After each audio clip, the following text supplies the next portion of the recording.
Well, when I was a kid, I read this story, The Great God Pan, which was about bringing somebody back to life. And that story sort of stayed with me my whole life. And I thought to myself, I'd like to sort of write something about that someday. And then I wrote Joyland, which was about carnivals, and I started to think about the relationship between carnies and the revival circuit. And I'd always wanted to write a story about the revival circuit and about somebody who was a healer on that circuit, because when I grew up, Oral Roberts was on TV and he'd say, come on up and be healed, and he'd pull tumors out of people and say, get up and walk, and people would get up and walk. And you knew it was a little bit on the sketchy side there, but it was really interesting to me. And I thought, what if somebody could really do that, if there was a way to do that? So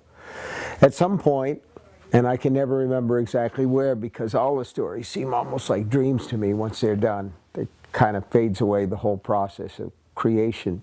But I decided that I wanted to try to combine a lot of those elements into a story. And also I wanted to bring in a little bit of that Frankenstein idea, because, as a kid, probably you remember this, the idea of applying electricity to the dead person, and Igor would say, "Master, it's alive, it's alive." So I wanted to try to bring all that in.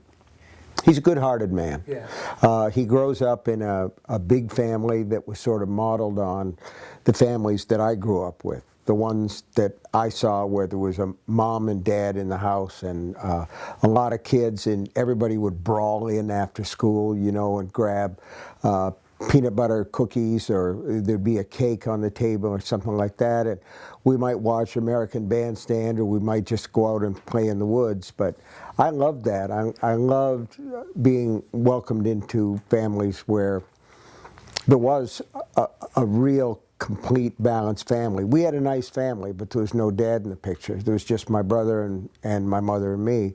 So I kind of looked at that, and I really wanted to create a family environment that would feel like they were welcoming people in, because if I have any kind of a strategy as a writer of suspense or scary stories, it's that we ought to start in the daylight where everybody feels welcome, and you come on in, and it's kind of like a warm place. And then little by little, I want to lead you into the dark when you're too deep into the story to get away. It's a little sadistic, but it's kind of fun too.